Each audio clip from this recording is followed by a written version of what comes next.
Really glad that you're here. I'm honored by your presence. I'm excited that you have given up a little time on your Sunday night to be here and to kind of dig into this. So thank you for being here. Thanks to the folks who are joining us via Facebook Live. How many of you are enrolled in seminary right now? Show of hands. Okay, that's a bunch. You guys with your hands up, man. I am very, very proud of you. Seminary is a great privilege. I was thinking about this the other day. I was actually reading something on this. You know, most of the people who've served Christ in ministry throughout the centuries have never had formal theological education. Most of the pastors serving in different places in the world never get to go to seminary. They're lucky to have a Bible in their language. And, I know the Holy Spirit helps, but man, those of us who have the privilege for seminary, we get to do it. It is not easy, but it is a privilege. Paul wrote to Timothy, he said, "Be diligent to present yourselves approved unto God as workmen, not to be ashamed, accurately handling the word of truth." And listen, friends, rightly understood, seminary is an act of worship. We honor God when we press into knowing Him and to be faithful students of His Word. So for those of you who are grinding away at it, I just want you to know that I'm proud of you. I'm proud of our church and our commitment to theological education. But man, seminary is hard, isn't it? That's a good place for an amen. Amen. Seminary is hard. And the hard part, I think, isn't really learning the theology and studying the Bible. I think you're interested in it enough in it that you kind of like that part. The hard part is, well, here's what you said. When you registered for this event, I asked what your challenges are. Here are the top three. How do I find the time to do it? How do I find the money to pay for it? And how do I balance all of the competing demands in my life in order to do seminary? There are a bunch of you who walked in. You got a free copy of the book, Complete Seminary Survival Guide. Hold those up. I'll be encouraged by the site. Yeah, that's what I'm talking about. I wrote this book to address exactly those kinds of issues. Right? The struggle in seminary is not writing a good paper or memorizing the Greek verbs. It's figuring out how to get it done. And it's how do you handle the demands that don't make it into the seminary brochure. So that's the questions that we're going to answer tonight with a focus on online seminary. But first, we need to say thank you. The Family Church Residency Program is responsible for the food that we're eating tonight. Woo! If you guys on the stream would like to know more about how Family Church is planting churches all over South Florida and pushing back the darkness and advancing the gospel, you can find more about that at familychurchnetwork.com. The books and the live stream are sponsored by Seminary Survival Guide. It's been up and going since 2007, answering some of these practical kind of questions for seminary students, so be sure to check that out. Southern Baptist Theological Seminary is here. Thanks to Kyle Fox for his being here and for the swag. You guys stop by and get some of those books and things before you leave. And most importantly, the folks who are serving us in the room tonight: Kevin Singh managed the food, McKinley coordinated the details, Ross handled the details. Thank you guys a lot for making this a great event. Here's how this evening will go. I'm going to present for about 40 minutes or so on some of these topics. And then after I'm done, I want to pass the mic to current seminary students in the room. So I want you guys to be thinking already, what are some practices that have helped you manage the burden? You can share things that work for you. It can be big things, small things. You might even share some things that haven't worked for you, but we're going to pass the mic, and you're going to be surprised that that's going to be the most valuable time when we kind of mine the wisdom that is sitting in the room. And then after that, we'll have a little open Q&A and tackle any questions that you guys come up with. You don't need to take detailed notes of tonight's presentation. We're going to have video available later. The presentation file I'm going to make available for everyone. And but you should write down personal takeaways, things you want to remember, questions you want to ask. So there are pads at your table and also pens so that you can do that. And finally, if you'd like to live tweet or post during the presentation, use the hashtag #OnlineSeminary. Okay, with those with those preliminaries, let me pray for us, and then we'll get into the presentation. Jesus, thank you for my friends who are in the room. Thank you for the folks who are joining us on Facebook. Thank you for those who want to grow in their understanding of you and your word and be better equipped to serve you. Lord, I pray that the practical things that we talk about tonight will lift the burdens of all of these folks and do so that we can serve you with a little more energy and a little more joy. Help us do that, I pray in Jesus' name. Amen. All right. Now, I happen to think that doing seminary online is the hardest way to do it. I think it's the hardest way to do it. First time I went to seminary, I was a residential M.Div student. I was on scholarship for my church, and I was working part-time. That was easy. The second time, when I went back for my PhD, I was a distance student, and I was working a full-time ministry job. It was a lot harder. The best part of online seminary is you can do it right from where you are with your current job and your current house and your current situation. You don't have to change grocery stores or anything like that. It's convenient. You can do it right from where you are. You know what the worst part of online seminary is? Is you do it without leaving your job or your home or your family or your neighborhood. Because all of you had full lives before you tried to cram online seminary into it. Okay?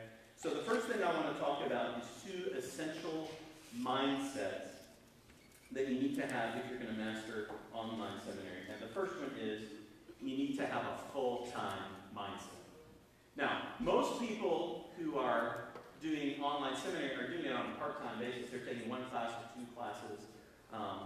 And, you know, if you take 12 hours a semester, you can get an M.Div in about 4 years.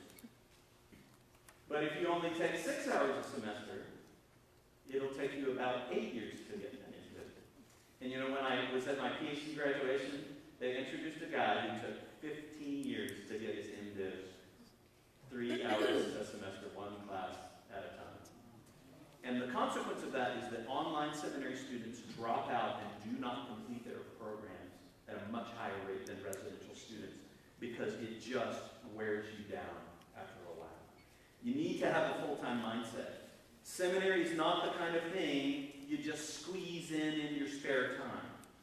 Even the term part-time lures you into thinking it'll be easy, it'll be manageable. A lot of times when people talk about online seminary, oh, you're just going to do it online? Like that makes it easy. That does not make it easy, friends. A part-time mindset gives you unrealistic expectations. A full-time mindset tells you it's going to be hard, it'll take a lot, it'll demand more than you have to give, which it will, and it sets you up properly for it. It helps you understand that seminary needs to be one of your top 2 or 3 scheduling priorities in order for you to make the kind of progress on it that you need to have.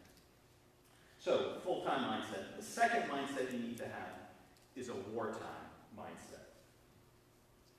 The values and expectations of people who live in peacetime are very different from wartime. And I want to illustrate it this way. This is a picture of the Queen Mary. Queen Mary is a luxury cruise liner that was built back in the era where those things were a thing, kind of the post-Titanic era. And it was designed to carry 3,000 people in opulent comfort from one side of the Atlantic to the other.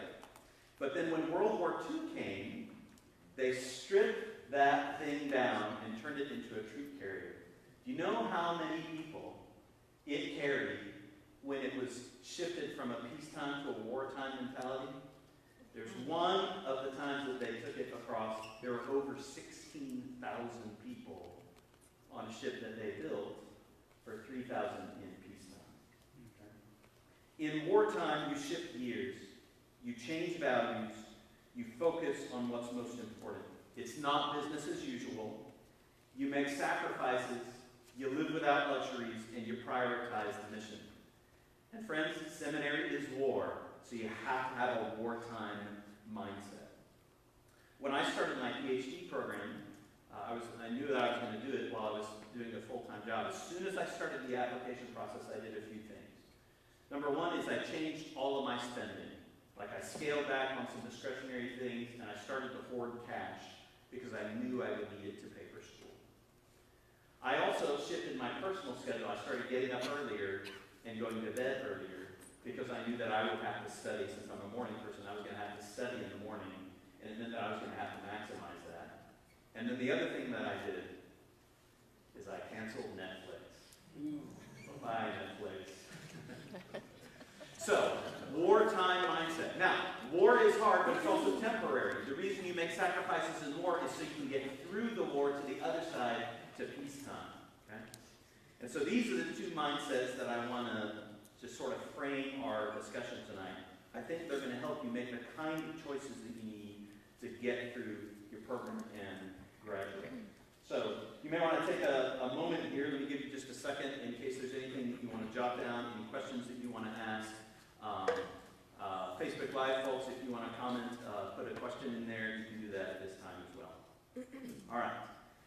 The next big challenge that I want to move to is the one that most of you said was your number one schedule, and that's time.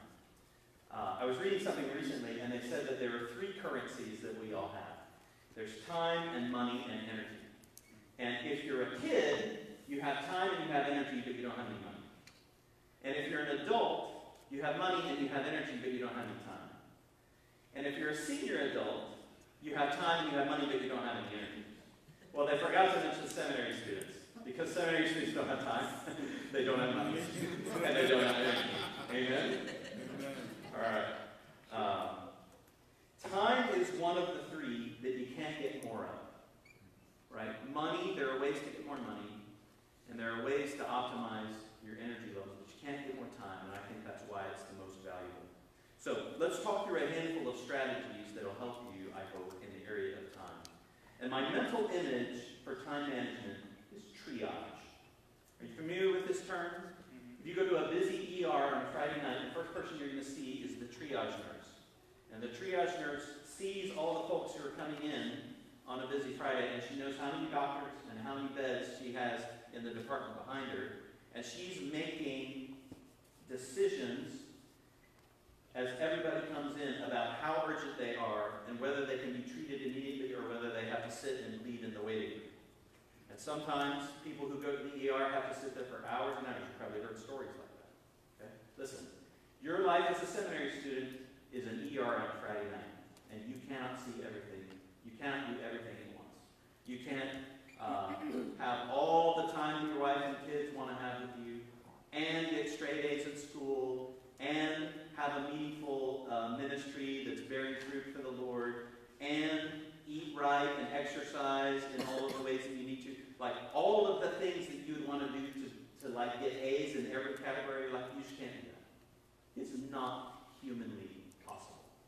And that means you're going to have to think like a triage nurse and decide what's most important at this time and which thing you're going to prioritize at which season. Okay? So here's a couple of practical ways to exercise triage. The first thing is to ruthlessly eliminate unimportant things from your life. Okay? What things can you eliminate from your life to open up time for seminary? And what you want to start with are things that are unimportant. I have one strategy that I shared in the book, and another one that I'm going to tell you. I'm going to tell you two big ones right now, and I guarantee you if you do one or both of them, it's going to open up big tracts of time. Some of you may have already done this. My first suggestion is to go to your house, unplug your television, put it in your car, drive it to your mom's house, and put it in the attic. And when you graduate, you can have it back. The average American spends 5 hours a day watching TV. You know what that is per year? That's 11 weeks of time. The average American spends 11 weeks watching television. Make one decision, eliminate TV from your life. Now, you may not be watching 5 hours of TV, but you're probably watching some. And if time is what you need, that one decision will get you a lot. Okay? Some of you are looking at me like, I am not putting my TV up. You are crazy. But what about? Okay, you don't like that? I have another one. The other one is, take your smartphone down to the Verizon store or the AT&T store and trade it in for a dumb phone. calls and text only. How much time would you get back if you had a dumb phone instead of a smartphone? I bet you'd get a lot. One of our pastors, Eric Kelly at Family Church Village, he walks around with a dumb phone. And part of the reason he does that is he does not have time to pour his life into a smartphone. But, okay, well, if those things aren't the things that you're going to ruthlessly eliminate, you decide what they are for you, okay? But you're going to have to make space. You're going to have to open up some time. So that's the first step. When we get to our pass the mic time, I'll be interested to see what you guys have ruthlessly eliminated in order to open up time for seminary. Okay? Here's the second suggestion in triage. Is what you want to do is take the important things, and you don't eliminate them, you just streamline them. Okay? Here's what I mean. Remember, this is war, and so how you do things in war is different from how you do things in peacetime.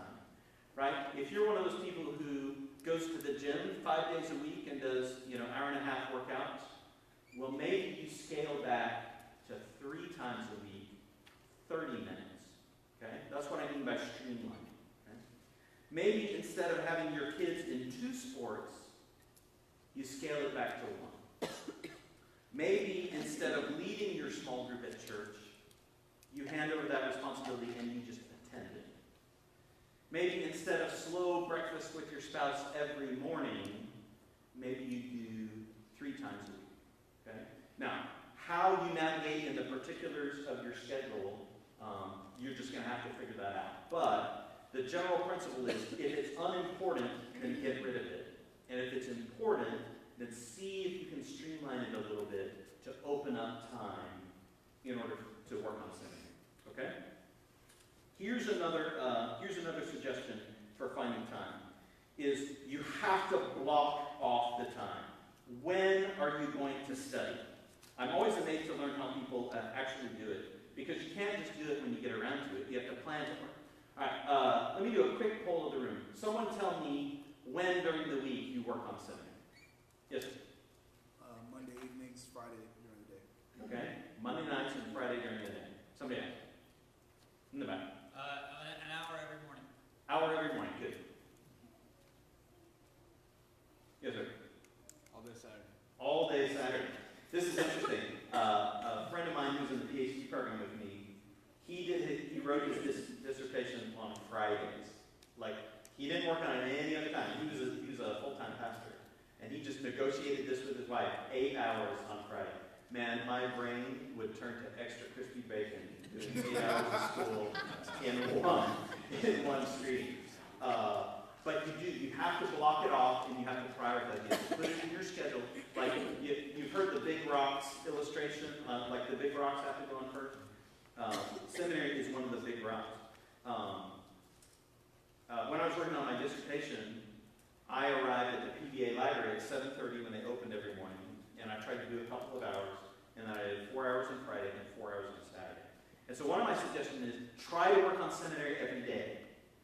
John Maxwell said that the secret of your success or failure in any endeavor is found in your daily schedule. And maybe it works for you to do it one day a week, but I'd suggest maybe try to find time to work on it every day and chop away at it, because you're going to be mentally fresher if you're doing shorter blocks of time rather than like long 6-8 hour blocks. I would suggest try to find maybe 2, maybe 3 hours, and try to work on it every day. Here's another one. Try to study when you're mentally at your best. I'm a morning person, so I do best in the morning. Some of you are night people. You're just cranking up when I'm falling asleep. See if you can adjust it so that your study time can be most efficient, right? You'll get more done if you're really mentally sharp when you're studying. Okay? Here's another one. Put your cell phone in your car. Do not have your cell phone present with you when you're studying. Research has shown that just having the beast in the room with you will divide your attention. Right? So tell your spouse or your significant other, your family, where you'll be and what you'll be doing, and leave your phone in the car while you're working on something. Plan what you're going to study. So if you block off your time, you should, like, you should have syllabi for your classes, your class or your classes, and you should know what you're supposed to be working on. It's easy to, like, spend too much time on one assignment when there's another one coming due, right? And you're going to have to scale it according to your available time. It may be that you only have 5 hours to write this paper, and maybe in 5 hours you can only write a C paper. But in order to do an A paper, it would take you 10 hours. Okay, so you're going to have to decide, do I have the extra 5 hours to get from a C to an A? And you're just going to have to make those kind of decisions. But plan how much time you're going to spend on those things. As a matter of fact, there's a thing called Parkinson's Law that says that work expands to fill the time that's allotted for it. Okay? So if you give 12 hours to write your paper, it'll take you 12 hours to write your paper. But what if you only had 8 hours to write your paper? Could you write it in 8? I bet you could. So one of the things to experiment with is set yourself short timelines for doing, can I read a chapter in 10 minutes? I don't know. Try it. Can I write a paper in 3 hours? I don't know. If you were to do that, how would you do it? Weigh it in and see if you can do it. Can you choose a paper topic in 5 minutes instead of 30 minutes? I bet you can. Right? Give yourself really short timelines. One of the little tools that I use for decision making sometimes is imagine that somebody has a gun to your head and they're counting down from 5. It's like, okay, what's your paper topic? 5, 4, 3, it's tough. Right? I mean, you'll come up with an answer. And it might be a good answer. And then you're saving yourself time. Okay. All right, here's another suggestion. There's another suggestion about time saving. Nobody cares what your grades are. Okay? I'm about to lose some people off the stream. They're like, I wrote a whole chapter on it in the book. Nobody cares what your grades are. Unless you're going to do PhD work, in which case your master's degree grades will matter. Nobody really cares whether you make a C or an A. Now, I think you should do a good job and you should give it the best effort that you can. You should get the most out of seminary that you can. But that doesn't mean you have to make 100 on every assignment. Okay? It does not mean that. Your objective is to learn, not to get straight A's. And those objectives are not the same thing. You can learn plenty and make it out maybe with a C or a B and have a happy wife and some kids who've seen you this week. Right? That's the kind of, when I say triage, those are the kind of trade-offs that you have to make. And so I'm giving you permission not to be an amazing academic superstar. You don't have to be. To be faithful in seminary, you do not have to be an academic superstar. And some of you occasionally will just need to give yourselves permission to say, all right, this is not my best work, but you know what? It's the work I have time to do this week. Submit. And that's it. Okay? All right. Here's another one. Oh, and you're going to love this. When you study, man, have I gotten a lot out of this. The Pomodoro method. This thing is genius. Okay? Pomodoro is Italian for tomato, and it's named after the guy who came up with it. I forgot his name. But he used a kitchen timer like this. And so he would set it for 25 minutes, and he would do his work in 25 minutes, and then ding, when it went off, he would stop what he was doing, and he would give himself a mental 5-minute break, and then come back. And let me tell you why this works, is that your brain actually heats up when you're concentrating, when you're doing hard academic work or reading or studying. And so it would be like, if you just study, and don't take a break, well, you might make it 90 minutes or 2 hours, but after that, your brain is just fried, and you cannot carry on. When I was working on my dissertation, I can make it to 6 hours doing this method without really losing steam. It's about just giving yourself mental breaks. Now, when you take the break, you cannot pull out your phone. Don't do it. Oh, Well, it's mad at you. doesn't like that. Uh-oh. Ran out of time. All right. Don't stare at a phone or look at a screen during the break. Oh no.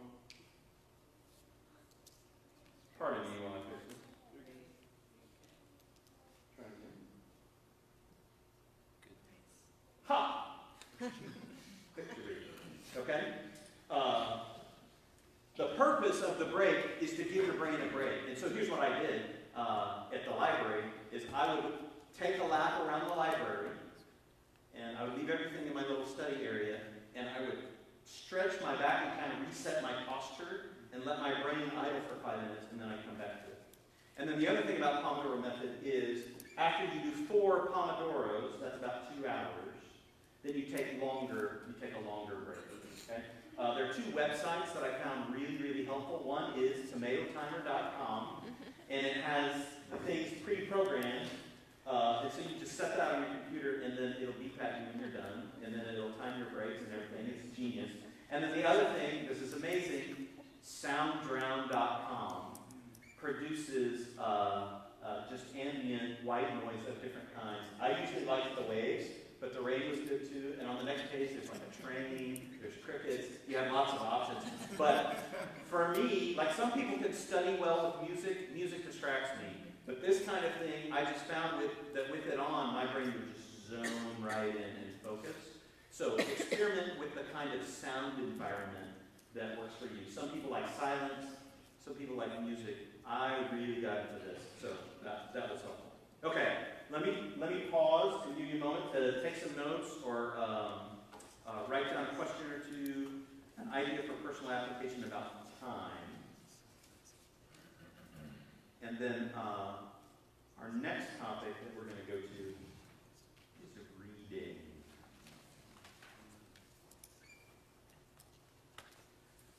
All right, let's talk about reading.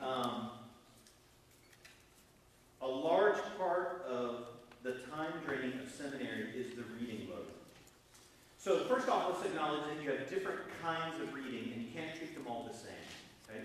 Here's some of the kinds of books that you'll have to read in seminary. One is you're going to have survey books, which are designed to expose you to a lot of material, like an Old Testament survey. Like back when I did my M.Div, it was Carson Moon Morris, and it was a big, thick book, and it surveyed the whole Old Testament.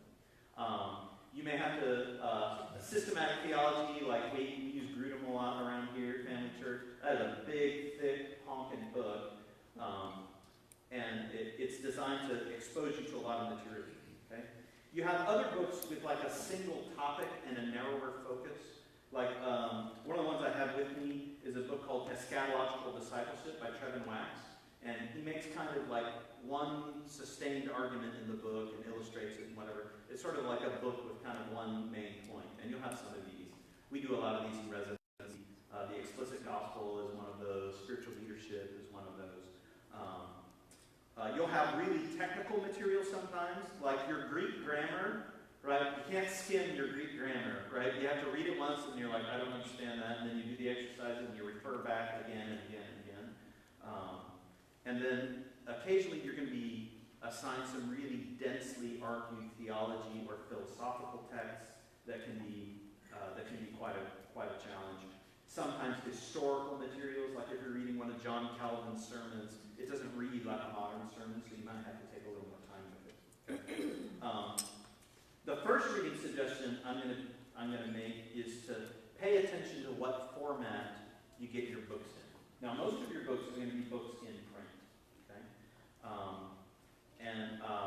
The first thing is always have one with you, because there's going to be moments in your life, like if you're in West Palm Beach, traffic lights here seem to be longer than anywhere else I've ever been. And the great thing about reading at traffic lights is the people behind you are so polite. If the light changes and you don't happen to notice it, they'll just let you know with a friendly tap of the horn, and then you just drop your... I'm kidding about that. Please don't do that. You'll annoy me if I'm behind you. But if you have a canceled appointment, if you're at the DMV, if something comes up and you just have unexpected time, have a book with you all the time. Okay? Here's the other thing. Always, always, always read with a pencil or a pen or a highlighter. And as you go, interact with the text and indicate for yourself what the most important parts are. And the reason you do that is when you need to come back and refresh yourself on what that book says, you can skip all the parts you didn't underline. You've automatically set yourself up to get a refresh summary of it. Always, always, always, always read with a pencil. And then print books are the easiest ones to refer back to. Like electronic books, like you're like, where was that one section? And it's, you can't do this. to an audio book, right? And it was on the left side, it was kind of up on the top. They're the easiest ones to refer back to. Electronic books, however, are the easiest ones to keep with you because you can have them on your phone. Unless you turn in your smartphone for a dumb phone, then it's not quite as easy. But I have a little e-reader. This is like an older Kindle, and I kept this bad boy with me. And when I was working on my seminars at Southern Seminary, I would try to get some books in electronic format. Because one great thing about that is that you can open them up in your computer and search the text, right? You can't do that with a print book, right? It's like, where was it that he mentioned Martin Luther? Well, just put in Martin Luther and it'll tell you all the places that it did. That makes it easy. And when you're working on papers, to be able to pull that quote out and copy it and paste it right in, man, that is good stuff. That is good stuff. Most e-reader interfaces will allow you to highlight and even to write little notes to yourself too. So it works kind of like what having a pencil with you will do. So use electronic books. As a matter of fact, I really love this Kindle because not all of them do this, but this one will read books to you in like the nerdy little electronic voice. Let me see if I can get it to do it just so you can understand what my life as a PhD student was like.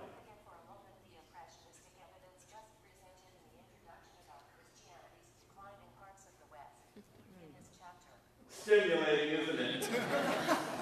Well, but getting your books in audio is actually a genius move. Now, you can't do all your books, you can't read your Greek grammar in audio, but the great thing about audiobooks is the time that it opens up for you to be able to read them, okay? All your driving time. I think it was John Maxwell who said that you can get the equivalent of a master's degree education in 3 years of an average commute. Right, if you'll just redeem your driving time for listening. And some of you in online classes, you can play those videos at advanced speed and set that up in the car and listen to it and squeeze out your driving time. When you're cleaning, I would always do this. If I had to do dishes, which I hated doing, I would put my earphones in and listen to something for school. It would distract me from the task. When you're at the gym, when you're getting ready in the morning, all those other times, anytime you can listen to something, you can squeeze in for reading time. Audiobooks are genius. Most interfaces will allow you to listen to them at accelerated speed. Totally do that. Lean in hard to audio. Now, I have good news, is that seminary students are not the only folks who have more to read than they have time to read. There are 2 other professions that do. One is business professionals, like high-end entrepreneurs who are running businesses, right? There's all this stuff being published on leadership, on their particular field, on business practices, and they don't have time to keep up with it. And there are services that they subscribe to in order to get those. We'll talk about it here in a second. The other one is professional academics. Because in any field, no matter how specialized you are, there is more being written than you have time to read. Right? And so I'm going to teach you 2 techniques tonight, how to read books that you don't have time to read. I'm going to teach you both of them. Now, if you have time to sit and read every word of all of your books, you should do it. That is the best way. But we don't live in that world, right? And sometimes you just don't have enough time. Okay? So here's the first one. This is a PhD student thing, is you have to learn how to deconstruct a book. What if you could get to an 80 to 85% understanding of your book in about half the time? You can totally do it, and I'm about to teach you how. The secret is that most of the detail in most books is unimportant. 80% of the value is found in 20% of the sentences. So the question is, where are those important sentences? Well, anybody who's ever learned how to write a proper essay knows where those sentences are. They're in introductions, they're in conclusions, and they're in topic sentences of paragraphs, which should be, in a well-written book, it should be the first sentence of every paragraph. So, here's how you read a book. You peruse the table of contents and get a sense of where it's going, right? If there's an introductory chapter, you might read all of that. If there's a concluding chapter, you might read all of that. Then you go back There might be chapters that you can skip. You're like, oh, it's going to tell me about the biography of Martin Luther. Well, either I already know about that, or I'm not interested in that. Let's go to the next one, okay? And then you go to, on the chapter level, let's see if I can find the beginning of the chapter. You read the opening paragraph, you skip and read the closing paragraph, sometimes it's a paragraph or two. If there's headings, that gives you a clue. But then you just read the first sentence of every paragraph and blaze right through that bad boy. Okay? Then, if you feel like you followed the argument, then you're good. If you feel like you lost the argument, then you go back and you just read a little bit more carefully. But the point is, you don't have to read every word of every book to get the gist. Doctoral students do this all the time, and it is an essential practice called deconstructing the book. So, here it is, just by way of review. The first part or the last part of either a book or a chapter, read your headings, read your first sentences, and then go back. You can use some of the time that you save reading on your first pass through to go back and do a second time through to maybe pick up on some detail that you missed. Or you can talk to a fellow student who slogged through the whole thing, and you tell them, this is what I think it was about, and they're like, oh, well, you totally missed the part. Oh, I did? Okay. And then you can fill in some holes that way. Okay? It's not going to get you to 100%, but it'll get you to 80%. It'll do so in about half the time. As a matter of fact, it's a whole chapter. Probably the most valuable chapter in this book is how to master your seminary's required reading in half the time or less. Okay? So that's the first technique. It's called deconstructing the book. The second technique is the one that's used by business professionals, and that's to use book reviews. Okay? There are services that business professionals subscribe to that send in book summaries. They're like, I don't have time to read this whole book. Give it to me in, like, an article. Okay? Well, they do that. Every academic book that is published is professionally reviewed, right? There's a whole cottage industry of writing book reviews. I know this because I'm an academic, and I reviewed this book for one of those services. It's called Books at a Glance, right? So I read Scatological Discipleship. It was a great book, and I summarized the content of this in an article-length form. So, when you've got your library orientation at your seminary, they should have taught you how to use databases. You can look up book reviews on books that you have to read in a database, read about an article's worth, and that'll get you probably to 40, maybe 50%, right? In much less time.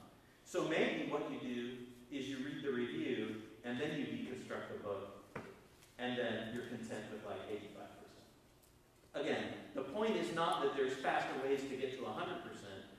This is a technique to save time. Okay? All right. Time to pause.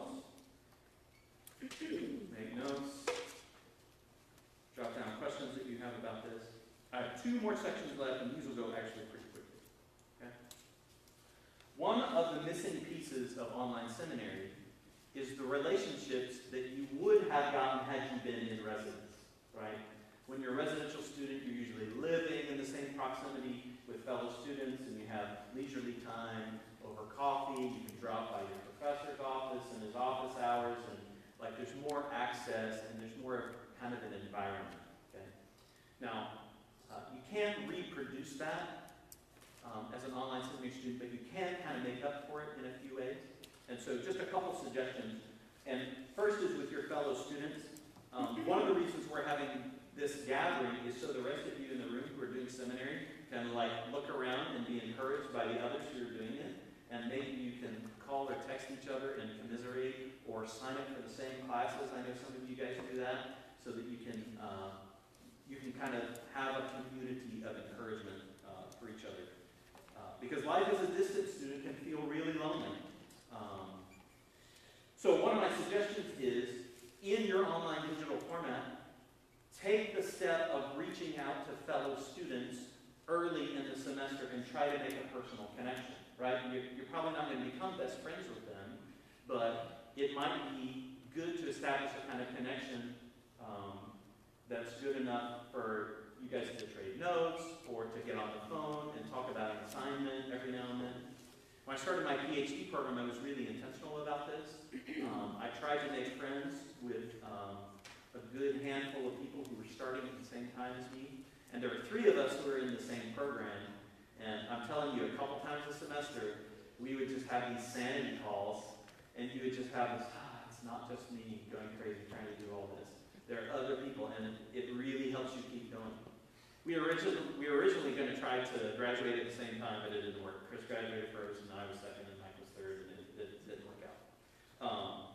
But reach out and make a connection with a couple of students in every class, and then reach out to other people who are here locally that you know who are also doing seminary. With professors have the same kind of schedule that students do.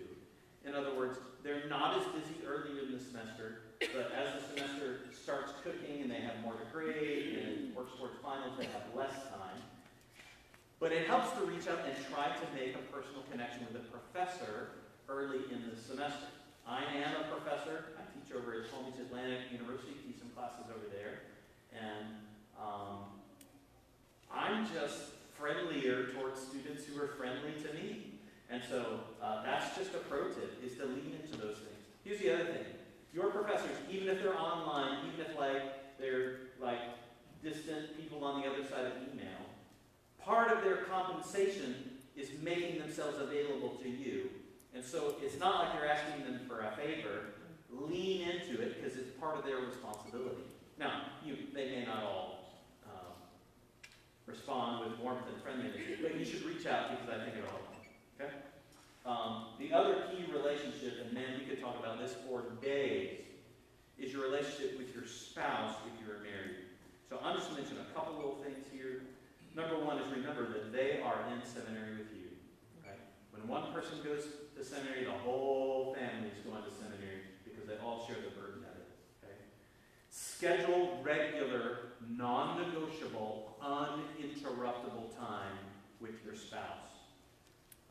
Time that cannot be bumped because you're crunched on assignments. Like your spouse time should be sacred because it's more important than seminary. Right? So carve out that non-negotiable time. Okay? Be mindful of your spouse's love language and be generous with it. Right? So quality time, physical touch, acts of service, gifts, words of affirmation. You try to lean hard into that. Communicate with them ahead of time when the worst crunch times in your semester are going to be so they can be understanding. And then on breaks, when you're between classes, turn around and lean hard into family time to try to balance that out. Right? At the end of every semester, you should do a little getaway or go to your favorite restaurant or do something special as a kind of thank you for the kind of compromises that they're having to make with your busy schedule. Okay?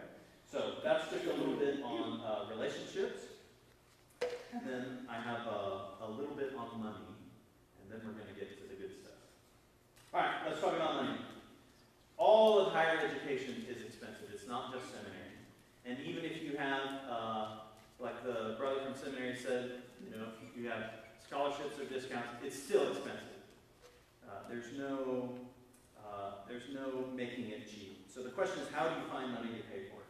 Well, there are approximately 6 sources of money for seminary, right? If you happen to have a big, fat savings account, which is thousands and thousands and thousands of dollars, you can pay for it yourself, right? Could I see the hands of everyone with big, fat savings accounts? Okay. This would be great, but most people don't have it, okay? Scholarships used to not be as available as they are now. But seminaries are discovering that scholarships give them students, and they have to have students in order to have a seminary. And so you're starting to see them be more generous with scholarships. But the seminaries that I'm acquainted with are being most generous with scholarships for residential students because the big migration of students is everybody's moving to online. And so there are more scholarships available for residential students. And so as an online student, you may not find as much in that category. Okay? You can take out loans, but be warned, seminary loans are at a higher interest rate than loans for other kind of things because you have to get them from a private borrower. You're not going to get federally guaranteed loans for seminary. And Dave Ramsey, if he were here, would tell you no, avoid them. And I would absolutely echo that. Because most ministry jobs don't pay generously enough for you to retire a large amount of student debt. So avoid it at all costs. Okay? Sometimes people can get their church to help them with seminary. I was blessed in my master's degree. The seminary that recommended me for seminary for my master's paid for all my tuition and books. And it was a glorious, glorious gift. Not everybody can get that, but some can. I know what it is. I keep bumping this cable. There we go. You may have relatives who'd be willing to support you. Not everybody has rich uncles or rich parents or people who are ready to do that. And then the other source of money for seminary is raising support for it, like missionary types do. And I just want to take a quick moment and make the case that you should consider doing support raising for seminary. Basically, that's where you invite people who know you or people that you meet, and you cast for them a vision of what your seminary education is going to do for the kingdom and ask them to invest in. Okay? Now, there are 2 articles on seminarysurvivalguide.com that go into the details of exactly how to do it. So the only thing I want to do is just show you the power of it.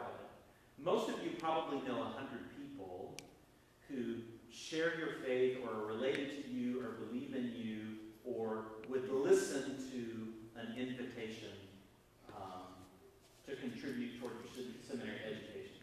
And if you were to get half of them to do it, if you got 50 people who'd be willing to give you $25 a month for a 4-year run at seminary, that's $60,000. That will pay for your school and then some. Okay? So I don't know 50 people. Okay, well then change the math around and see what you can do. But it is a very powerful method. Raising support beats the stuffing out of assuming a mountain of debt. It's better than skipping seminary because you can't pay for it. All you have to do is ask, and the worst they can say is no thank you. Now, there's an ethical thing that I want to mention. If you're getting support from your church, it is a shady move then to go to the members of that church and to ask them to make another contribution to seminary. So be careful about that. That's kind of like double dipping. So if you're lucky enough to have support from your church and you want to do the support raising thing, what I would do is I would lean into family and friends who are not associated with the church who's supporting you. But that's a method that I think is worth considering. And there are 2 articles with details on how to do that at seminarysurvival.com. All right. In just a moment, we're going to shift gears to the most powerful part of tonight, and we're going to pass the mic around. And I hope seminary students, you've been thinking this time about what is it that you're doing right now that is working for you as you're trying to get your seminary time in. Something big or something small. So if you guys could grab mics and get ready for that. And while you're thinking, let me just mention that all the topics that we discussed tonight, you can find more details on in 2 places. One is in the book, The Complete Seminary Survival Guide, which most of you have. By the way, don't read that book from cover to cover. Do what I said. Look at the table of contents and just go where it's relevant. Actually, the best move with that book is to put it in the bathroom, and because all the chapters are short. Okay. The other place that you might not know is seminarysurvivalguide.com. There are lots of articles there. The archive is free to browse. Okay, let's do the fun part. Those of you who are current seminary students, what are some things that you're doing that is working for you as you're trying to get this thing done? Somebody be first. Let's go. Right here. Thank you, Winner. One of the best things that I've done was read this book. Like for real. This has been really helpful, especially when it comes to reading materials for. I'm really grateful for this book and the method that you taught. Awesome. Thank you. Somebody else. Got some there. There's one over here. Something that's been helpful for me is I've emailed professors ahead of taking their classes to get the syllabus, just to see what the workload for each professor is going to be, and then pairing those classes up accordingly. So I'm not in too deep in 3, 4 classes or even 2 classes. So during the summer, I just took 1 class because some of the other syllabuses were quite extensive. Yeah. No, that's good. As a matter of fact, just to do that on steroids, I have a friend who gets the syllabi for what he's going to take the next semester, and he reads in his current semester all the reading material for the semester to come. Now, that's like next level. But there's a reason they put those syllabi together, is so that you can be able to do that kind of planning. Okay, that's great. Brian, you want to go since you're right next to me? Yeah, I'd say one of the things that's helped me out in the last 12 years of seminary. That's all very helpful, by the way, too. Setting the deadlines a week, sometimes even 2 or 3 weeks ahead of time, so that I'm never caught by surprise. I learned that the really hard way. Yeah. To just get ahead of that from the very beginning when the syllabus is coming out. So That's great, man. Set those deadlines, put it in your calendar, and obey what your calendar says. We had another one over here. Yes, ma'am. So I've learned to plan out like a year, so look and know, for those of us that are like full-time ministry, look and know like what your ministry season is, and then think through, okay, when should I take my heavier class load versus my lighter class load?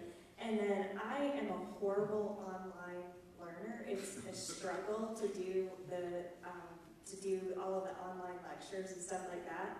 So I find creative ways, like a lot of the schools will offer an intensive where you can go and do like a week at a time and just knock out a class. So I would encourage you to look and see what other creative ways, when you're not in your busy season, where you could go and just take a class and knock it out. That's great. That's a great tip.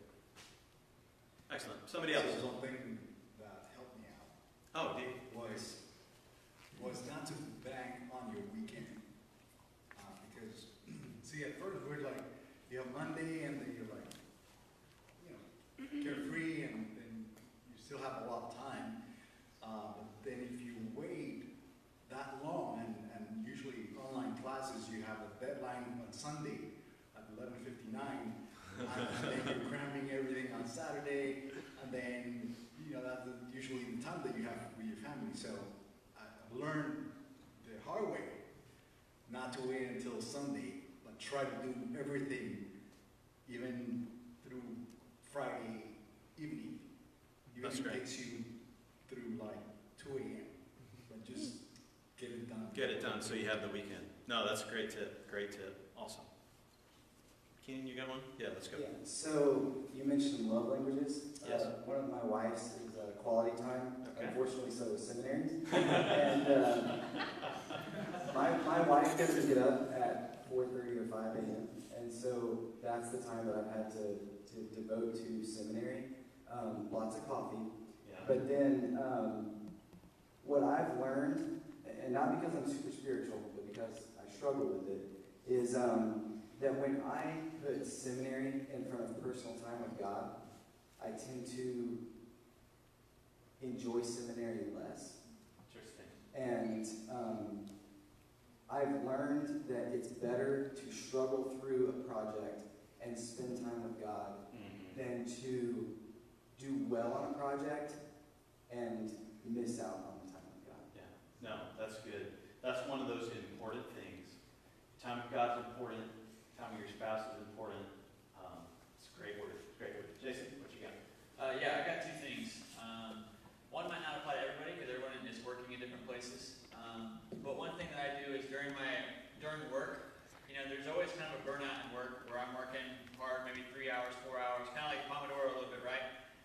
Is to go for a walk. Take 10 minutes away from work, grab a book, and go for a walk, right? Get outside, get some vitamin D, and read a little bit of seminary. And so it's like looking, just during your times you're already doing something, like you already kind of hinted at it, just always having a book with you. Instead of, eating and watching YouTube videos, you could eat and read a book for lunch, right? So that's something I do during my work week, just trying to be intentional. Another thing with just life for me that I'm learning right now is like figuring out I don't have more time to make, so I have to really be intentional with my wife, with seminary, and make every time I have quality. So like I might not have 4 hours with my family anymore, right? I might have ministry, or I might have seminary. If I have 2 hours, I need to think through as I'm going home, as I'm doing something, think through how can I make those 2 hours really quality? What are good questions? What are like really good times I can have with my family? Because I might not have as much time now, but let's make that really good time. That's great. That's great.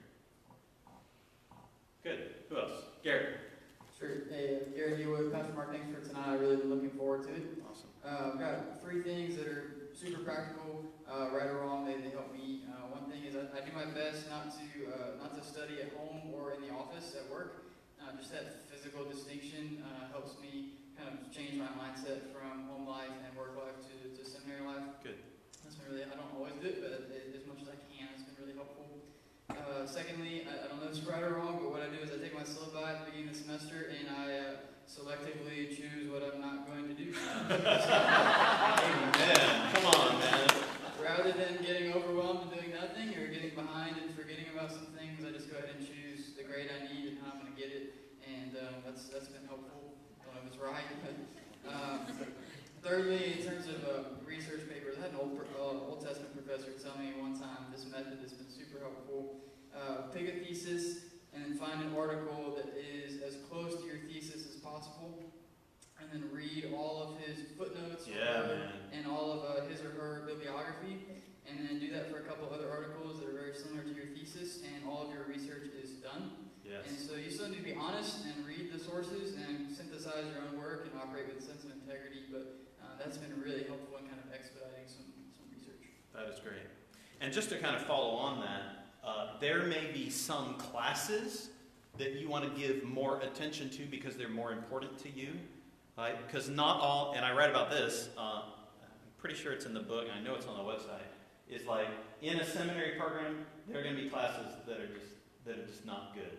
I'll tell you what one of mine was in my M.Div. It was Survey of Education Administration. What a snoozer of a class. My professor, who is the vice president of academic administration, stood up on the first day of class and he held up this silver and blue book and said, "This is an excellent book, blah, blah, blah, blah, blah, blah." I'm like, no, it wasn't. It was 300 pages of useless gobbledygook. Every second I spent on that book was a waste of my life. Anyway, so all that say, maybe church history is important to you and you want to lean in and really do a good job on church history. Maybe there are other topics that aren't as personally important to you. And so that's another way that you can kind of do some of those triage trade-offs. Okay? Good thoughts. What else do we have? Yes, sir. Self-scriber. Talking about those classes that are a little bit lighter load or a little more boring. Yes. One thing that's been helpful for me if I'm taking multiple classes this semester is to go ahead and look at the syllabus and to set reminders in my phone for assignments for those classes that you might forget about. So what I do sometimes is do better in the more difficult classes because I'm more focused on them. But those classes that are maybe not so much in your kind of wheelhouse and you're not so concerned about, I tend to forget about those and forget about the assignments in those classes. Okay. So I'll set reminders in my phone for a week out for assignments that I may not remember. Okay, that's great. It's another good use of the syllabus and the information it has in it. That's great. All right. Yeah. Hey, we got one over here. Pastor Joe. I'm still really good tonight, man. Thanks a lot. It's very helpful. So for me, I found as being married through seminary, I started in May, got married in June. It's like a few years ago. And what was really helpful for us was to have a Sabbath day. So it's good for my soul and really good for our marriage. So no seminary, and no work on the Sabbath day. No, that's great. That's great too. Excellent. All right, Leslie, right here up front. It's all right. Thank you, Mark. This is awesome. And I would just reiterate what you said about pressing into the relationships that we have here. So, finding out Jason and Keenan, we had a class together, had several conversations with Jason about our class. And also, we have so many M.Divs and doctorates on staff and just have conversations with them when you're thinking about a topic, a paper topic. Press them for what are their thoughts on it. Press them for the best sources or resources that they would refer you to. That's really helped me a lot because they're right here. And even I go sometimes to Garrett's office and look for books, or I go to Derek's office and look for books. So just to, like what you're doing here, so that we know who's taking the classes and we can help resource each other. So thank you for just putting this together and making it possible for us to help each other. Definitely. Awesome. We can move to like open Q&A if there's anybody who just wants to like ask a question or bring something up. If seminary students who have other like best practices, we can keep going with that. And we don't have to stay here all night, but I thought some of you might have some questions that you want either me or us to kick around. So what you got?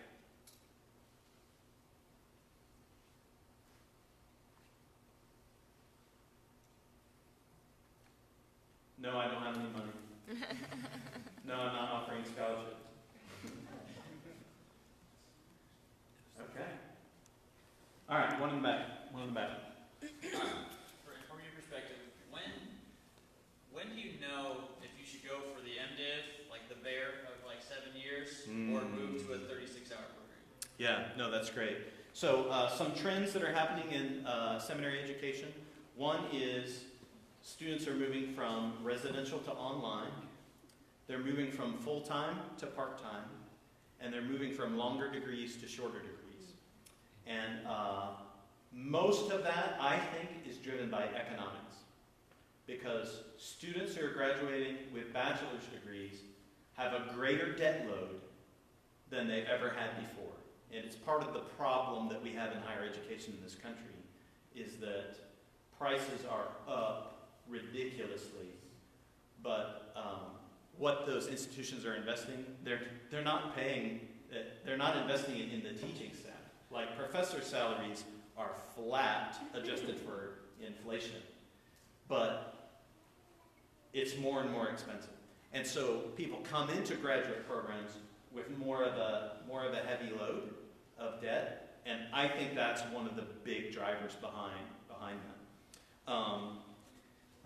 I heard Pastor Jimmy one time, he was talking to one of our staff members about seminary, and his theory about it, I think, is actually really, really good. He says, I think everyone should get as much education as they reasonably can. And so you have to decide if what you reasonably can do is a 36-hour Master of Arts degree over against an 88-hour M.Div, right? I mean, there's a big gap in between those. Like, I'm a trustee at New Orleans Baptist Seminary, and one of the things that they have done is they've taken all of their shorter degrees and made them upward compatible into the M.Div with no loss of credit. And so there you could start and you could get the MA, and then you could be done, you could take a breath, and then if you wanted to go back and to fill up and get the M.Div. I think you're going to see more schools start to do that. Really, you just have to balance all of these things, right? How many years do you want to work on seminary? How much time do you have to get? Can you do 2 classes at once? Can you only do 1? If you can only do 1, do you want to spend the next 15 years of your life getting an M.Div? I mean, you just have to deal with those realities and make the best choice that you can make. I don't think there's any shame in getting a shorter degree. Now, I think there's value in the M.Div. A lot of folks that I've talked to who are experts in academic education, they're like, look, pastors and ministers these days need more education, not less. And honestly, I think that's a great argument. There's a reason I went back in the middle of my ministry to get another degree, it's because I agree with that. But that's not to say that you have to do it all at the same time. And so maybe in the season, it makes more sense to go for a shorter degree and then attain that and then take a breath and then see what else you want to do. At the same time, I think the M.Div is a great idea. So that's a non-answer to your question. Okay, great question. All right, what else we got? Yes, sir. How would you recommend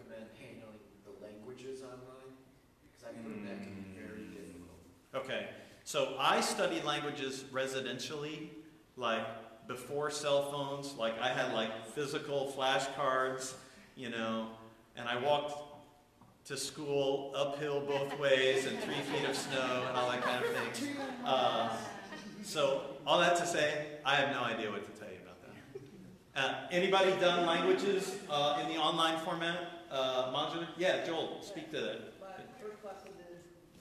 The first class I did in New Orleans was online, was a Greek class, and I struggled through it. I'll be honest, it was hard. I still have remember kids who had some coffee stains in it. Where I was staying awake and fell asleep at night and dropped my coffee in the lap. However, New Orleans redid the Hebrew online right when I did that. Yeah. I think it was mainly the only class I did online were Greek and Hebrew, and it was really, really, really good. They just redone it. It was honestly fantastic. Wow. And I was telling Fixer about it today, actually, talking about this because he's going to be here tonight.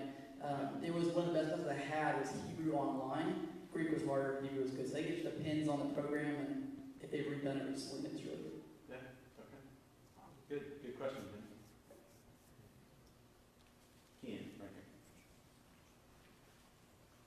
So you mentioned the family church residency earlier. If somebody wanted to be in ministry, but they weren't quite sure if they wanted to be full-time, if they wanted to make that maybe a career, or if they knew they wanted to be in ministry, but they weren't sure how to what, I guess, depth, and they're considering starting seminary or maybe doing something like the residency program. Yeah. I mean, family church residency is about as good as it gets, so we'll just plug that real quick. But if they were choosing between one or both of those, which one? Maybe what advice would you give them? So, couple things. I would say part of it is look at how much time you can reasonably devote to it. Now, so our residency program is made for bivocational people. It's made to happen in about 10 or 12 hours a week with everything, right? And so maybe you can't do that, but okay, so how much time per week would you need in order to do like one class at seminary? One of the things that I think really isn't suggested about seminary, especially online seminary, man, just sign up for one class and try it. Like, test drive seminary. Like, take one class and see how it goes. And see if you're able to manage it. And see if it scratches your itch. And see if it's the kind of thing that you think you ought to press into.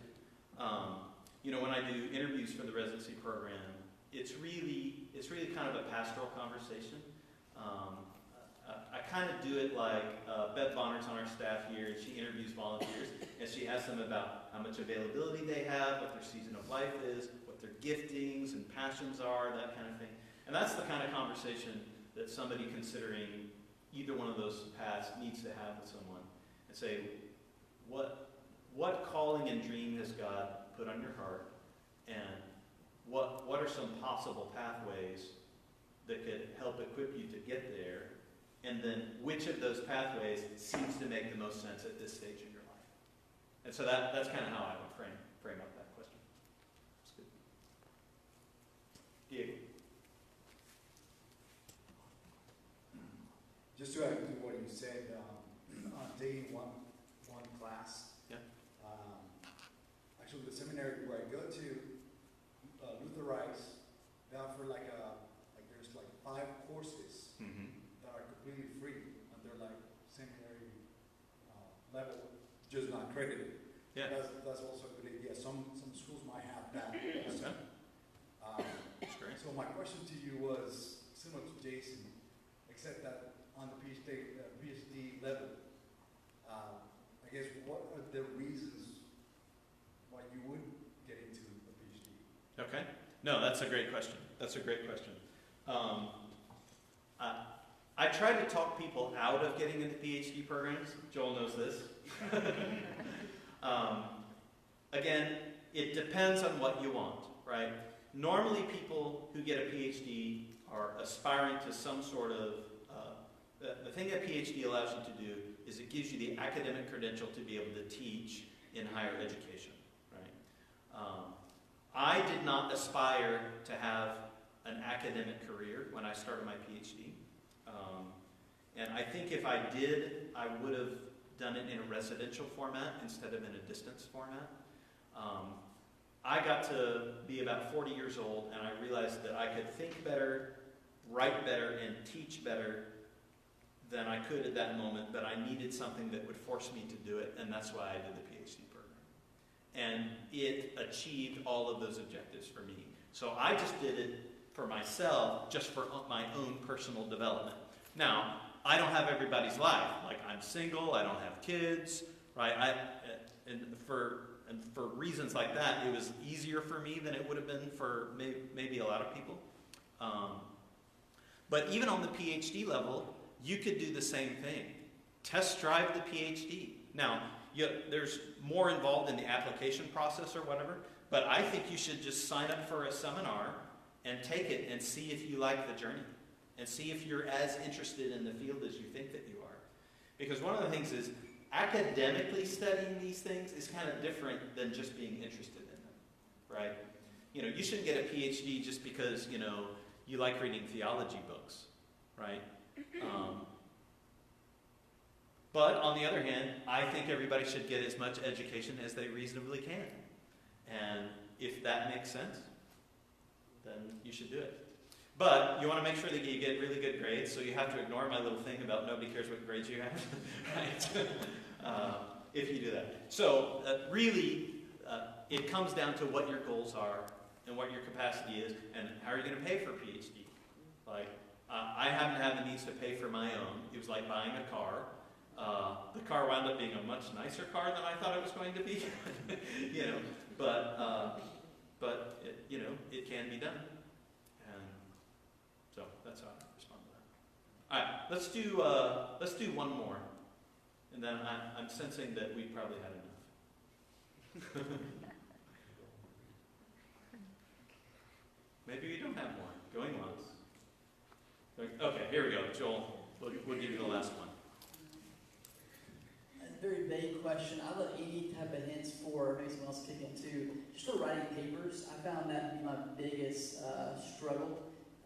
And so going into start over again, I'd love to get any generic thoughts on just like writing papers that you found super helpful. Okay, what about writing papers is a challenge for you? The whole process. I was going to say, it's a really big question. I just found that in general, I guess picking a topic was kind of easy. Yeah. It was easy though for me to sit there at a desk for hours on end through the night and feel like I wrote like one page and it's been 3 hours. And I'm like, what am I doing with my life? And so how can I move quicker, through writing a paper? So with writing a sermon, you kind of know, hey, Sunday morning you got to be ready to go. So you kind of do the adrenaline that kind of kicks in. That kind of papers I struggle. Okay, well, I would say that you should lean into like your sermon writing process, right? Because with sermons, you kind of have an objective, you know where you're going, and you guys meet together, you develop the outline, and then you got to flesh that thing out. That is exactly how I write a paper. You pick a topic, right? And everybody learns this like in 7th grade, but we just ignore it. Like in high school, nobody writes a paper the way you're supposed to. You're supposed to like take notes and put them on. Do they still teach you to like put them on note cards and like? Sorry, I'm a dinosaur. Jurassic period, whatever. But write a thesis, like this is the thing I'm arguing for in this paper, and then give me your 5 reasons that you want to argue for that, and then you write paragraphs that support those reasons, and then you pull in the research that you've done to do that. So one is pick your topic, do your research, decide on what thesis you're going to argue for, write an outline, right? And then flesh out that outline, right? It's not that dissimilar to writing a sermon. Is that your sermon research is more like, how can I illustrate this, or what's the Greek word that's available here? So in writing a paper, it's more like, okay, here's what this scholar said in this article, and here's what this person said in this book, right? But I find in grading residency papers, like that the best residency papers are simply the ones that are most clearly thought through and organized at the top level. And what people who are starting out tend to do is they tend to just like write some stuff and then impose organization on it later, right? Which makes really lumpy papers, right? Start with the outline. What is it that you're arguing for? What are your supporting reasons? And then build the paper from there. Start with the skeleton and not with like a pile of jello that you're trying to like build a structure into into actionable. So that's my paper right here. All right. Let me say thank you to the Facebook Live audience, all 6 of you or 2 of you or however many. I don't even know. But glad you're a part of this. Some of you have asked questions in the comments on Facebook Live. I haven't dealt with any of those, but I am going to get back. I'll go through and I'll read all of those, and then if you'll look on the Facebook page of Seminary Survival Guide, I'll be sure to respond to those there. Really appreciate you joining us. And for the people in the room, thank you very much for joining us. Let's thank again all of our volunteers and covenant.